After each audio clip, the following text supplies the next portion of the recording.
Welcome to the Daily AI Show. Today is August 19th, and I'm joined today by Jumi, Beth, Andy, and Brian. And we have a very, I wouldn't say controversial, maybe it is, but a topic that I think will have an very interesting discussion today. It's about the title of the show is When Your AI Breaks Up With You, Attachment Loss in the Next Model. And there's so many different angles I think we can take this. Two pieces of content that I wanted to bring attention to, and we'll put it in the community that we have, the Daily AI Show Community Hub. It'll be in our newsletter. Please subscribe to that, and we'll also we'll put it in the live show here. Two things. One is a post by Christopher Penn. If you don't follow him, one of the most amazing technical folks in AI, really focuses on marketing, but worth a follow. A lot of his content, amazing.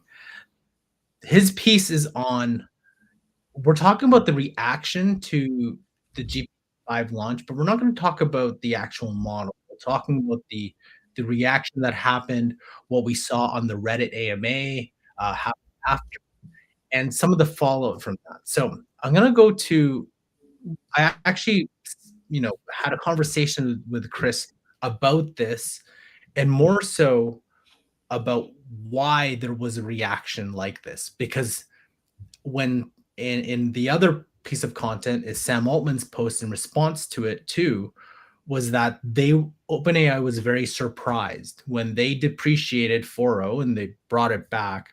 They were surprised about how people were using it as, I don't know whether you call it a companion, developed a relationship. It's as if people lost a friend. So that was the piece, and didn't, I think the attachments that people were connecting to that particular model was very interesting. And then he was, in our conversation, he was talking about how, like, he started off with very interesting, straight up. He goes, humans, there's a lot of people that are awful. And you could probably, there's a lot of things in the world today that you could say, yes, humans are awful. And part of it too is there's a bit of a loneliness where people, and he then went on to talk about his friends over 35, people over 35 are having a tough time building relationships, whether it's romantic relationships, getting new friends, and so on. And there's a lot of different causes that could be social, could be just the way we live in today. And then where if you have a model, how 4.0 is designed, right? I think the base prompt was, you are a helpful assistant. You have a model that essentially, I know they changed the sycophant portion of it, but it's like someone who, or something that reassures you,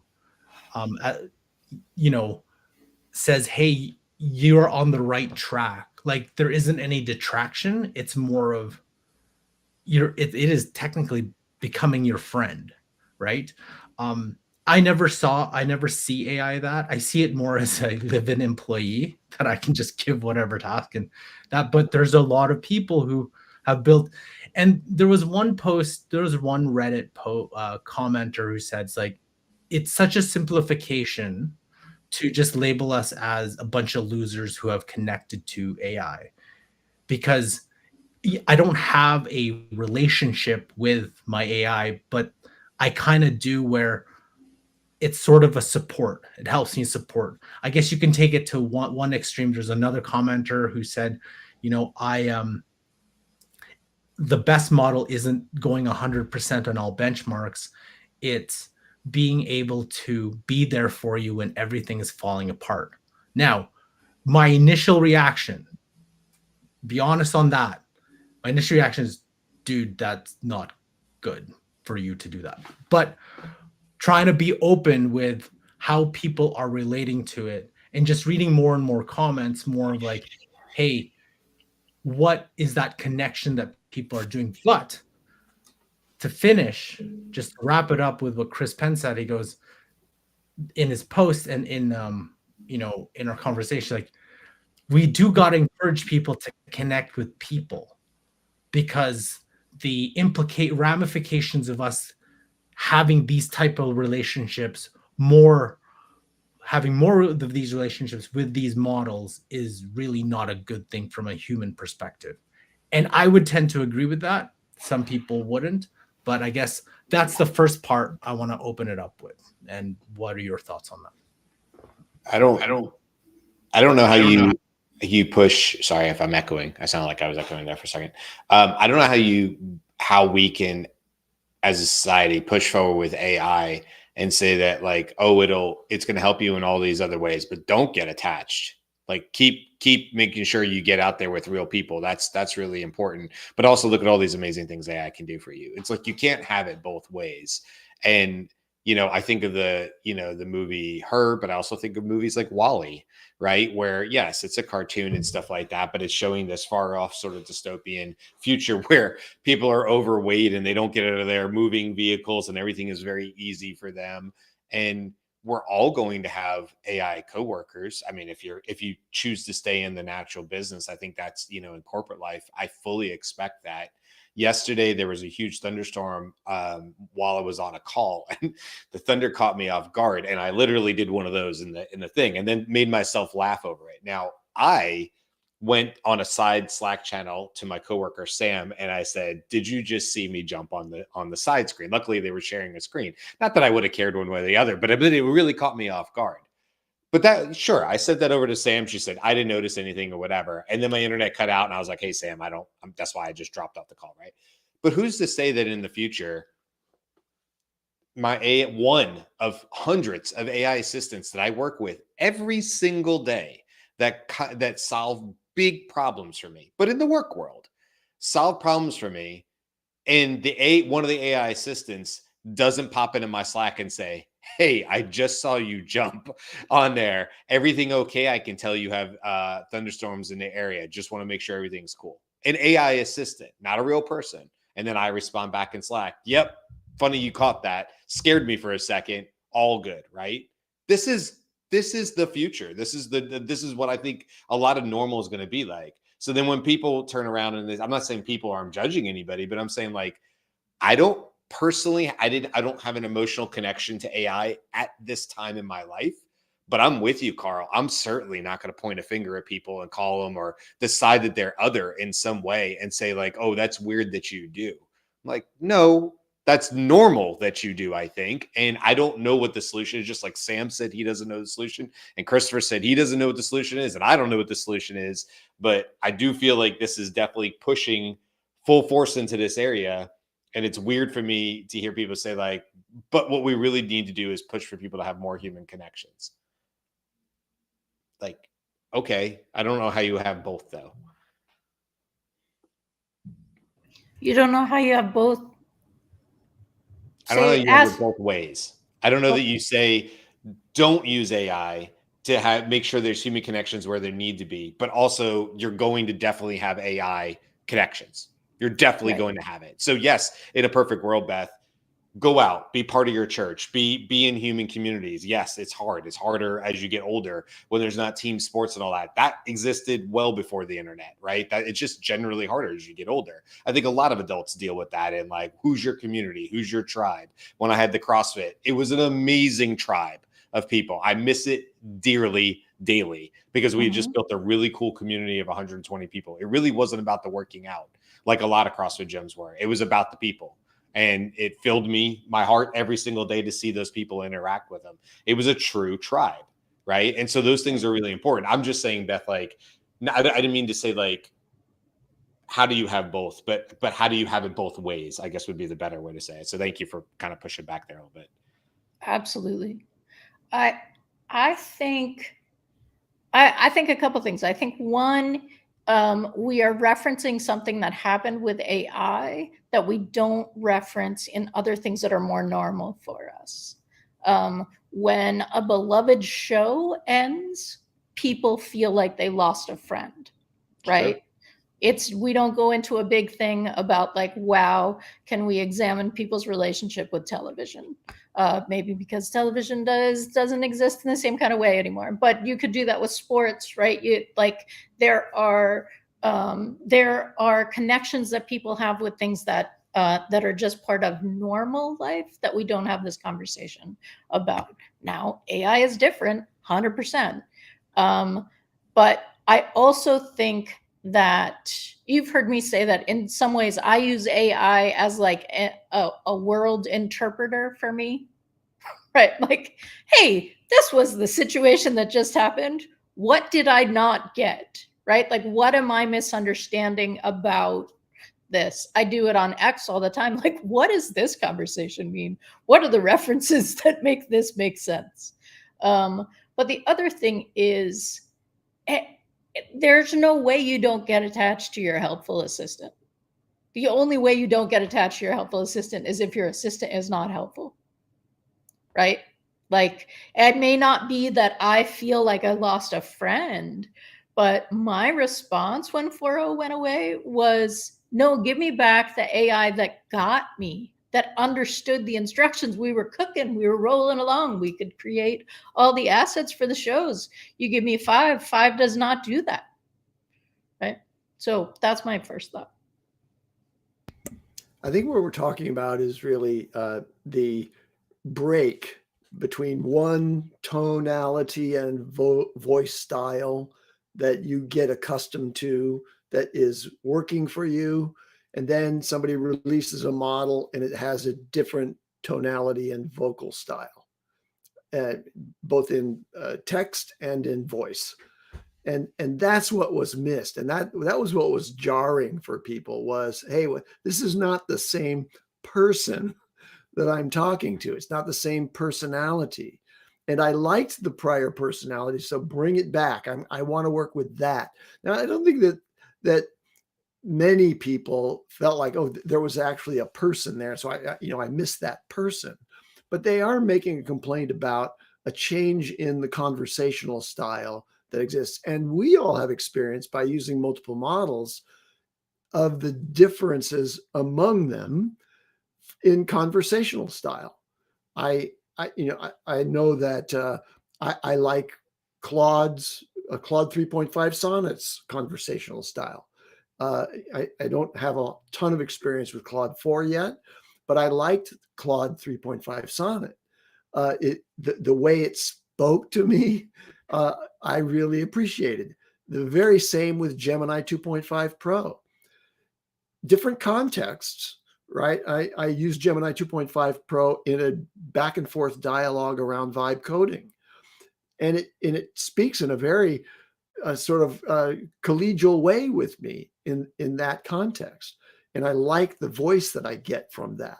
But I haven't taken it beyond that to, oh, there's a real person behind it. I just like that particular way of something conversing with me. It's using the right terminology. It's using the right level of terminology, if you will, not too technical and not too simplified. And it's matching what I have as an expectation. And I think that's natural and good. And I think it's also natural and good that people said, okay, you made a big, breakage in the form of the change from one model to another. And they did a big violation of trust with all their users by removing the prior one. That's the main difference, I think, here, and why this conversation is happening right now, is that GPT-5's release came along with the deprecation of other models that they had to restore almost immediately because people preferred the conversational style of the prior models. Yeah, it was. I want to hear from Jimmy, but it was the combination. It wasn't right. Like, AI didn't break up with us so much as AI's parents killed them. Right? Like, that's a different level of grief. Yeah. But then they brought them back to life. So I think I think one of the reasons why we're talking about this is because it highlights or spotlights something a larger issue, and basically it's just a vector for us to understand or see something or start thinking about something that exists. Like Brian said, adults making friends is a difficult process, right? As you get older, it's harder and harder to create those connections. I think this highlights why we should pay attention to that, why that's important, right?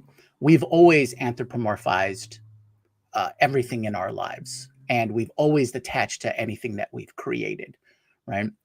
Whether it's an artist to their work, or someone who rebuilt the engine of their of their old 69 Mustang, or anything along those lines. We form attachments with anything that we've invested time and energy or anything like that. What degree that attachment is, that varies for different people. This is something that we try to separate from our what's in our life versus what it's in our work.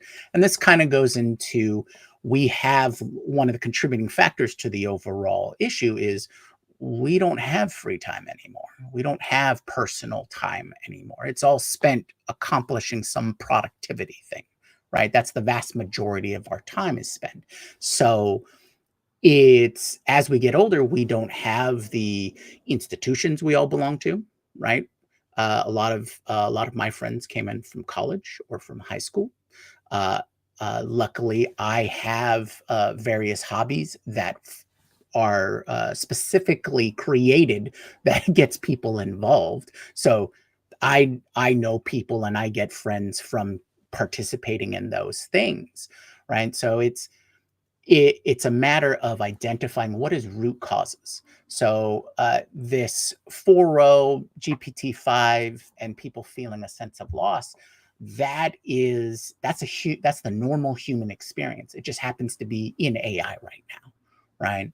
Now, if we want to talk specifically about the 4.05 thing, I think Beth is right. I think it's a matter of you made a huge change and you didn't have a way to backtrack. You didn't have a way for people to go, oh, I still want to do it this way. You've upended your process without letting them know, right? So I think for the most part, that's just a poor business decision. That's all. It's how do you, if you're going to completely change your product from version 1 to version 2 without having an on-ramp for people, the shifting of gears is going to be way too much for them, no matter what the product is, right? I think highlighting that there was this huge outcry from the 4.0 side about the attachment and the emotional quotient. Again, goes back to what is the root cause of that, and analyzing it as, we're people. We are always going to have an attachment, especially to something or someone who provides us support, encouragement, or stability. And if you change that, that's not good when people do it to other people. It sure is not going to be good for whatever device, tool, or system that person has in place for their support system. Jimmy, I wonder if this isn't, or this is to everybody really, but just in response to what you're saying, I wonder if this wasn't a really good thing that this happened. I mean, I'm not happy, obviously, that people were upset or felt betrayed, or whatever word you want to put in it. Because if you get into that subreddit that Carl shared in the it was in the Christopher's LinkedIn, but then somebody shared a subreddit. I mean, there's definitely conversations in there of people who felt like they might want, I'll use the online term of unalive themselves, and that in some way AI helped them get through a really, really dark time for them. And so that certainly exists. But I think this was a good idea. I think this was a good thing that it happened now, as opposed to maybe some future time. Because right now it's still, for the most part, confined to either voice or text. But that's not where this is going. And we know this is going to embodied AI. And man, does that complicate things. Now, I'm not even talking about full, I'm 5'8", some 5'8" robot that's in my house and has now become my partner, for lack of a better term. And I'm emotionally connected to it, and it exists, and it's some future state. I'm not even talking about that. The Cabbage Patch doll that sits on my daughter's bed was mine when I was a kid. And I think about, his name is Malvin. He's still around. And Malvin's a little dirty, but he was my Cabbage Patch doll when I was a kid. Now, when I was in the 80s, sometimes when Cabbage Patch dolls there was one Christmas where everybody went nuts in Toys R Us, right? And these dolls got picked up, and they were supposed to go to my cousins. And in the box, for whatever reason, as a little kid, I formed this emotional attachment with Malvin in the box. Cut to Christmas Day, the parents had done a swappy swap. I unwrap Malvin, right? Becomes my instant best friend. And me and that Cabbage Patch doll were locked, right? He sat in closets, so my daughter was older enough and stuff like that. And he emerged from the tornado closet at my dad's house. And he's now been a, emotional support stuffed animal, stuffed doll for my daughter, in the same way he was to me. And I have the best memories of laying on my daughter's bed when she was little and making Malvin fly. I say all that to say this. That's a doll that could not speak back to me. That's a doll that couldn't say, I understand what you're going through, and I understand that you're scared in this room right now. And it is scary at night when the lights are off, or you hear creaks and crangles and stuff like that. And so I'm grateful that we bumped up against this, and there was a bit of a backlash. I'm not happy that OpenAI did it. I'm not happy from it. I have no problem with the 4.0. I was actually mad at it from a whole business side of things. What you said, Jimmy, it was like they swiped, Windows 7 out from people and said everybody has to be on Windows XP or whatever came after 7. And everybody was like, wait, what? It broke half my stuff. And they were like, oh, just kidding.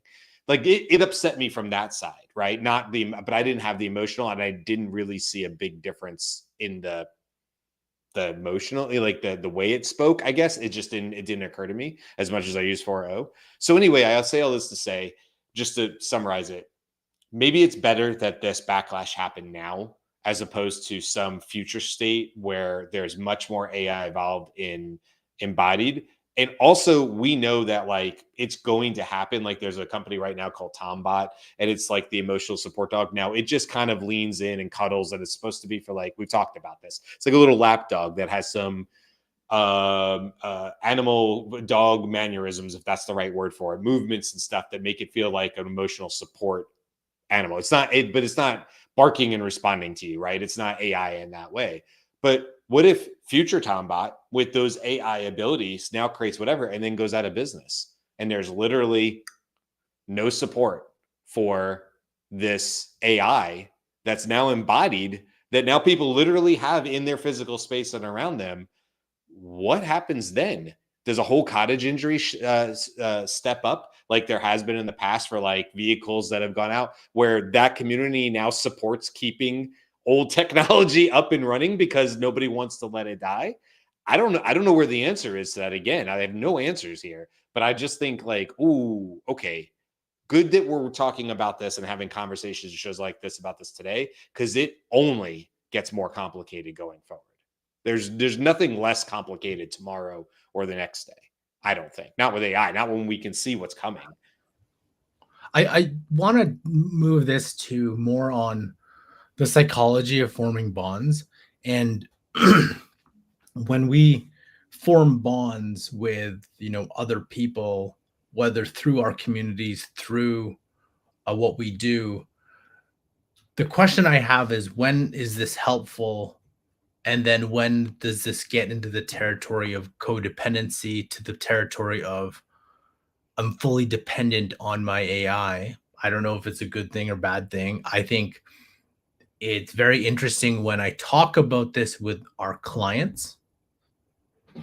I talk about it with people there, and maybe that's just the industry that I'm focused on, whether it's, the non-tech crowd, kind of the more the traditional industry side. There is a lot of eye roll, laugh, and it's what are you people doing? That is the immediate reaction I see from pretty much everyone that we talk to, right? That is why would you?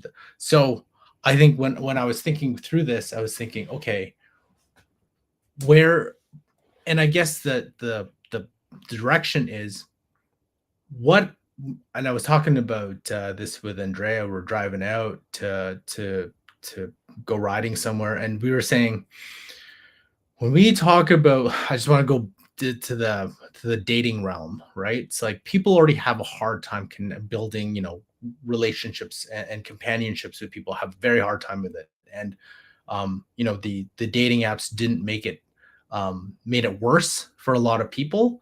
So if this is the only place that you can build that, the question I had is like, okay, but what happens when you go out and actually talk and interact with real people? With a lot of these things, you can, right? You have custom instructions. You have, I want you to act like this. I want you to do this. But when you go out to the public, when you go out in real life to other people, more people are unpredictable. As Chris said, in one extreme, people are awful. But I don't take that view. I think like the things that you did to build those connections, it's hard. It's hard to meet new people. It's hard to make new friends. It's hard to do those things. But if we go into that realm where like it's easier to build those connections with AI, and whatever those connections are, when you go back out to the real world, isn't it harder then? It makes it even harder, because what your, maybe the perception of interactions between you and your AI could be, you think it's, hey, that's how my interaction should go. But when I turn around to real people, that's not how the interactions go, because every one of us, we all act differently, different situations, grew up differently. Our experience guides us, like all these different things come into play. There's that difference there. And maybe you take that from the dating angle. Yes, there's benefits. Hey, if I need to be able to practice public speaking, I need to be able to practice going on a date with someone, that can help. But it could be pushed so easily to the other direction. It's like, you know what?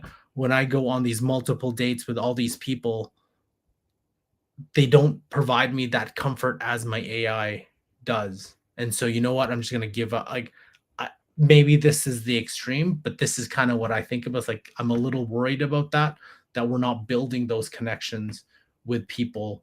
And this just makes it easier, right? Like, you have Grok having those anime characters for you, right? It's so easy. It's so easy to have these things. And this kind of showed us that. And I don't think it's going to be like 60% of the world is now just going to be, in love with their chat GPT or have full friendships. I don't think that's the case, but there will be a high percentage of people, maybe double-digit percentage, that have these. And that's where I kind of worry about. And then I start looking at my daughter, who's like, okay, she's 10, and she is, funny enough, she barely uses AI. She is full on outdoors, doing all that things for her. She makes friends pretty easily.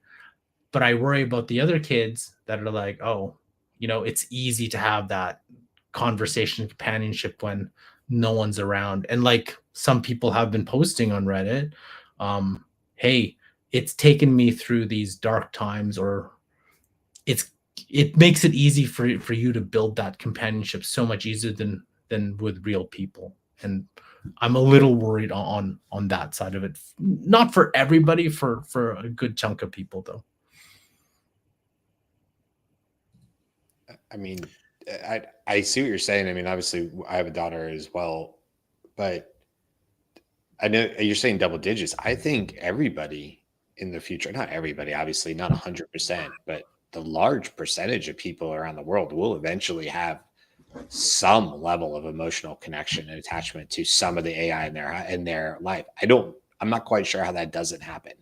Now they can play it off and they can say it doesn't really affect me personally any more than Lost going off the air or some great show, Game of Thrones or whatever somebody was into. And they're like, man, I really actually do. I think you had a good point, but like, I actually do feel sort of depressed that that's no longer in my life, even though it was the show and all that kind of stuff. And there'll be the people who are able to make that emotional distinction. And then there might be small people that don't. But I think we are full on moving towards a future where we are all interacting with AIs. And I think it would be more odd than not for us to not all have some sort of attachment. I don't know where that level is. I'm not suggesting that it's like highly dependent or I no longer want to be around humans. It's hard for me to talk about that because it's not how my brain works, but I certainly know other people. I certainly, unfortunately, had people who have taken their own life in my life. And I wonder if this could have been a help to them through some of their darker times. I also wonder about it in places like our prison system, where you could outline pretty quickly some benefit of an AI voice helping with rehab and things like that inside jail cells. You could also take that and figure out how that can go horribly bad, right? You can see the good in it. You could say like, oh, wait, hold on. What if it was reinforcing positive societal aspects with this person who needed that rehab? They needed that time. They're in jail for a reason, right? But someday we're hoping that they're going to reemerge back into the community. And hey, somebody comes up with an AI and it's like, you know what? It really helps them and they're able to have conversations. And we need to think about our jail population and what's happening to them mentally. Maybe this is a good thing. But you also just flip the switch and write a whole paper about how that could go terribly wrong. And it could cause other issues. It could cause codependency. It could cause people not wanting to leave jail because that means they leave the safe confines of their AI emotional support, right? You could see it both ways. I just don't think it's like, I guess I just don't agree with the idea that we won't all affected be that. I just think it's just whatever different way you're affected by it, but everybody will have connections and attachments to AI in the future. I think it would be weird if we didn't. I don't know. Like, I don't know where that is going to go. I'm very, very curious how people like, I think we also have to go back, take a step back too. It's like, how many people in that sphere of people who pay for it, right?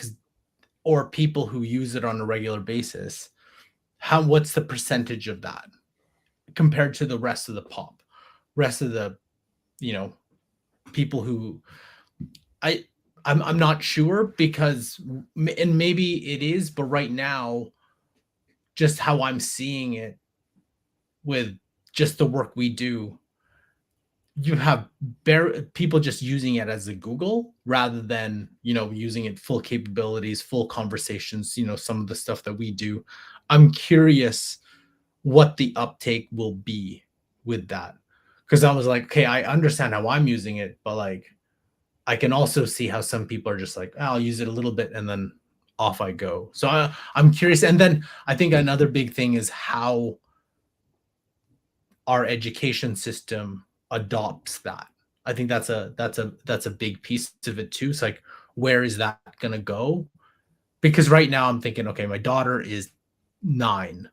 So it's like, and in school, it's barely even use it. There's like one time it's like, hey, yeah, we can use ChatGPT to do this little thing, and that's little it. Everything else is standard, however they're taught. So I'm curious to see that adoption as well, because that will play an impact on it. And then whenever I do talks to university students, I haven't heard that connection. I heard a lot of like, I'm just using it to pass my classes, like, and I'm gonna continue doing the other thing. So that would be interesting to see where it takes with that. Yeah, I think the progression is definitely going to affect for this path or progression. Right now,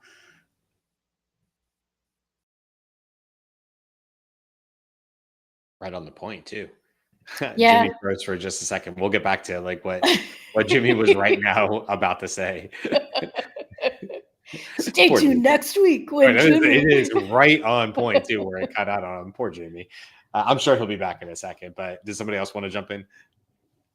So I'm not going to finish Jimmy's point, but what I will say is that I think that it's important for us to also talk about that we're talking about like 60% of the world, or what's happening in the world. This is definitely first world problem. In the chat, we were talking about like large parts of the world don't have reliable water, clean water. So not worried about their AI getting turned off and a relationship with that. But the other piece of this, I think, is like multicultural or cultural in a couple different ways. We had a show last week about the different ways that that Eastern cultures approach AI and Technology in general, yeah. yeah, and how that affects things. And Japan has had virtual like pop stars for a while, right? So so that's like like there are roles for that in culture. In that kind of scenario, I am having a hard time thinking that 60% of German people are having a deep emotional attachment to their AI person. Right. And that is a thing. Not and like German culture is something that I'm interested in. I have friends, all the things. So the joke Right? there is 60% of German people have any type of emotional attachment to anybody, right? That was the immediate joke there. But Write to us about Carl. I'm not going to stand here and talk for all Germans because I'm not German, but I will just say for my German friends, they are very emotional. They're just not out, like not in the bodega, like not in the line at your local Aldi. Are you probably going to strike up a conversation with a German you do not know? But I don't feel that way at all in German houses in Munich, and stuff like that I've been in. So I just want to throw that out there. All right.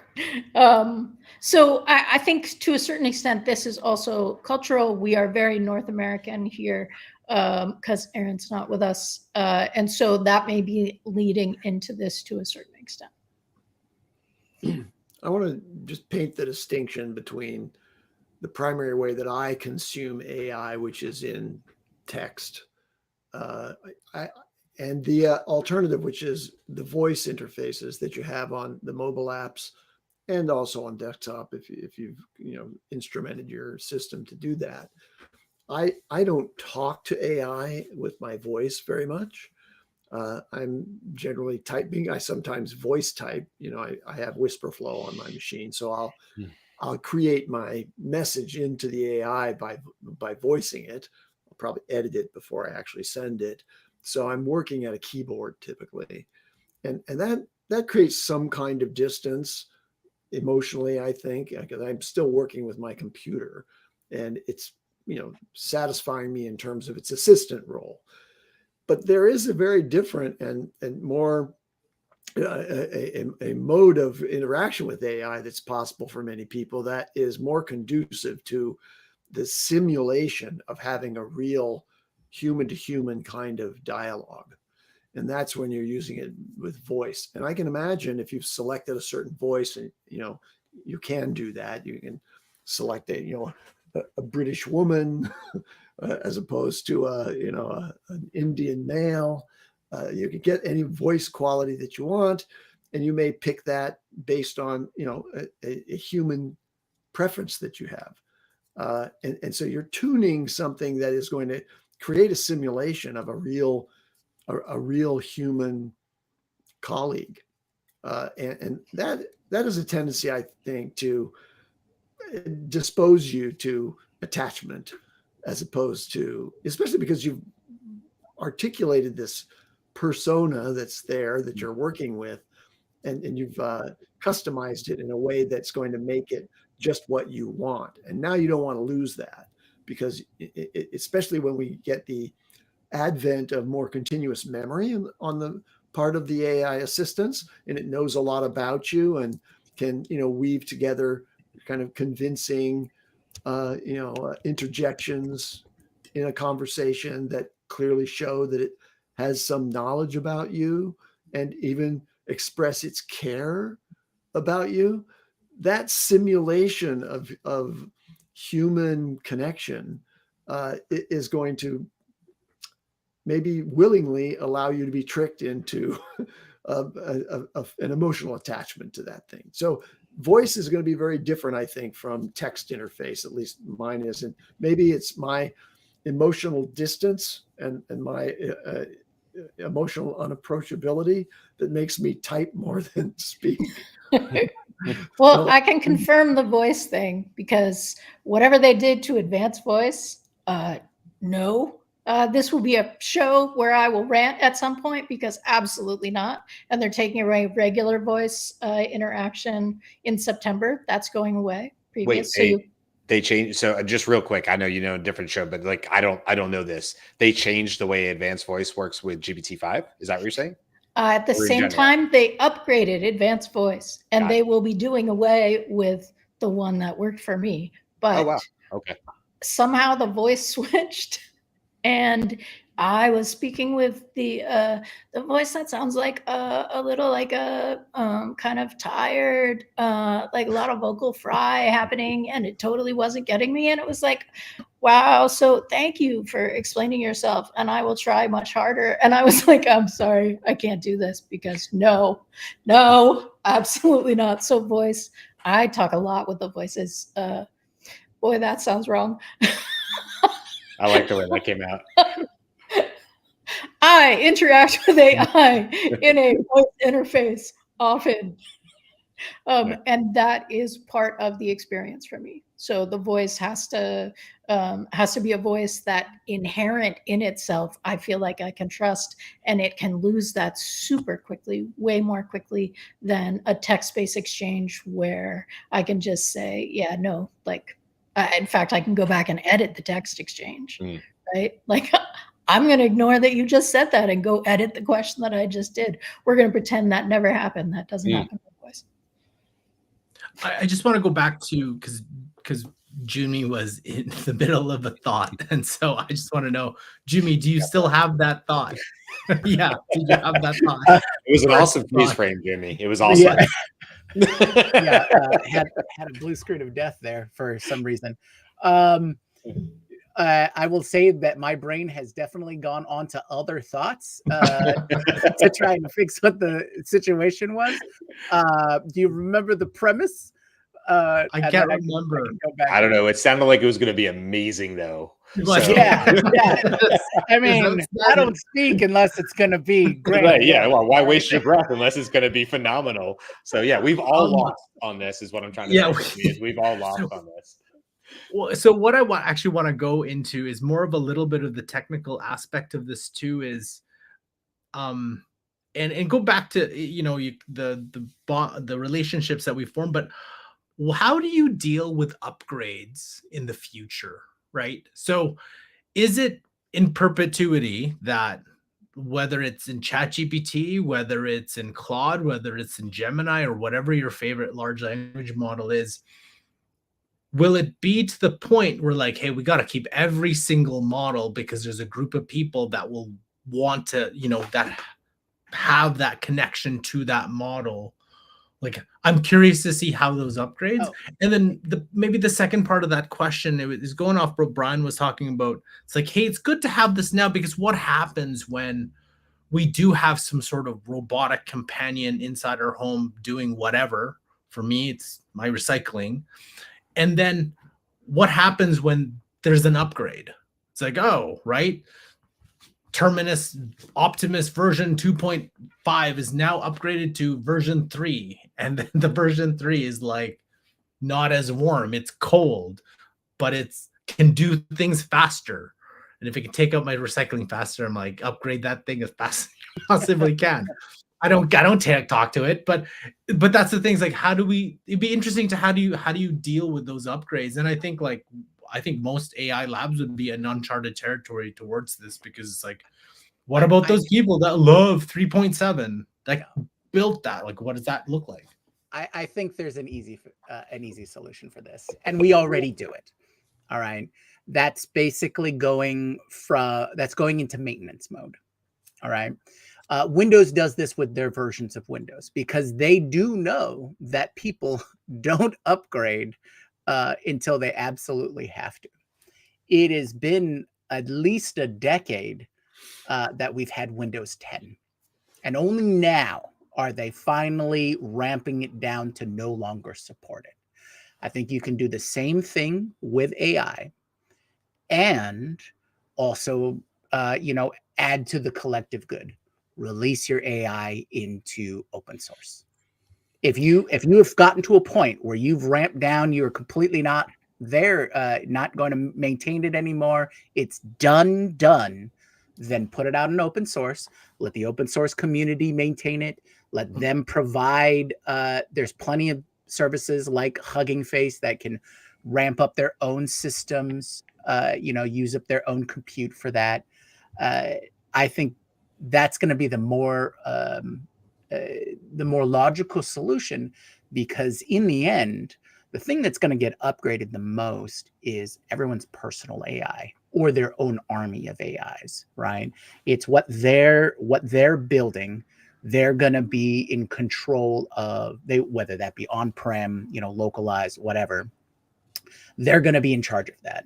And however those are maintained is most likely going to be in an open source scenario or something similar, because like you pointed out, people are going to have their different uses. They're going to want their 3.7 and stick with their 3.7 and not move off of it because it does the exact thing that they want. Exactly. Yep.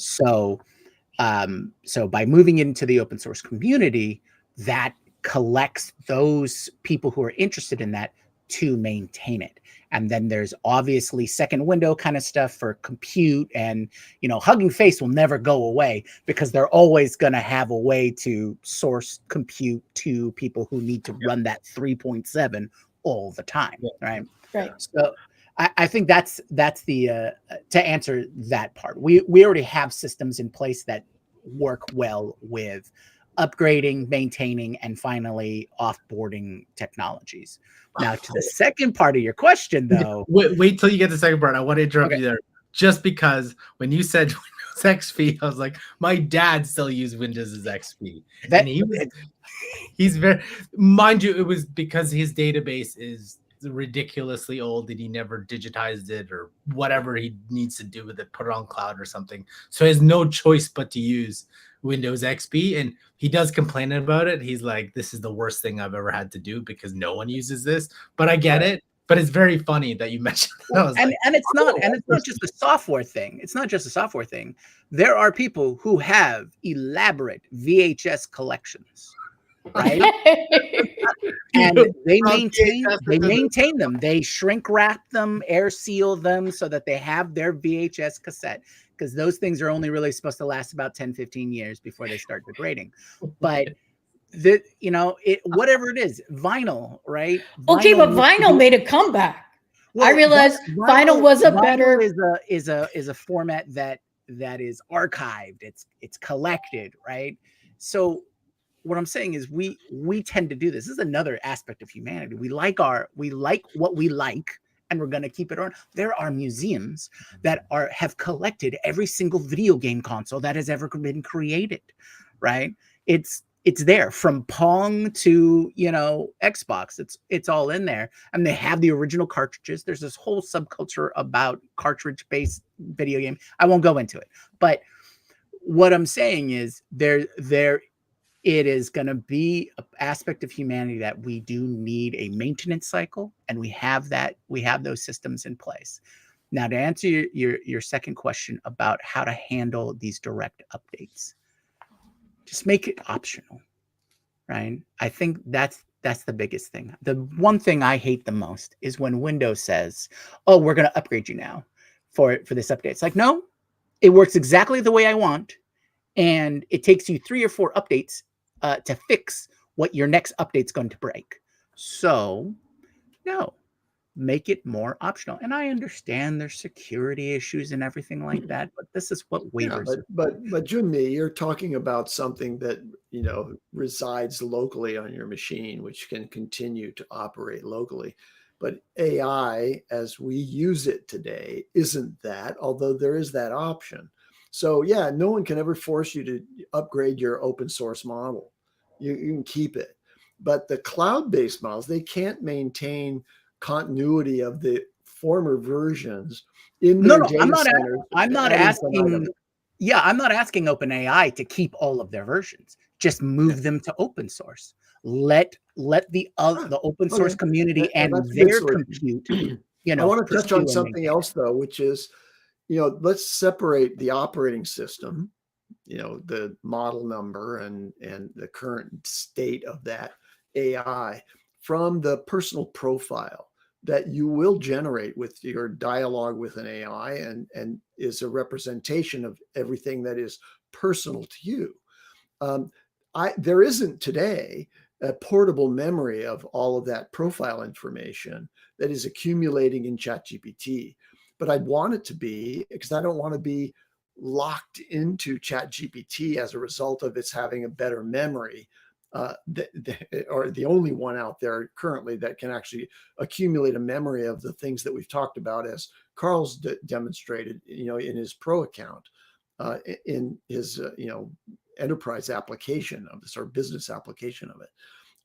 So somebody's out there must be thinking about, and this is a show, I'm sure, how do you capture the personal information and pass it on to a new model that's outside? Like, I'm going to be promiscuous. I'm not going to stick with OpenAI. I want to be able to move across the platforms.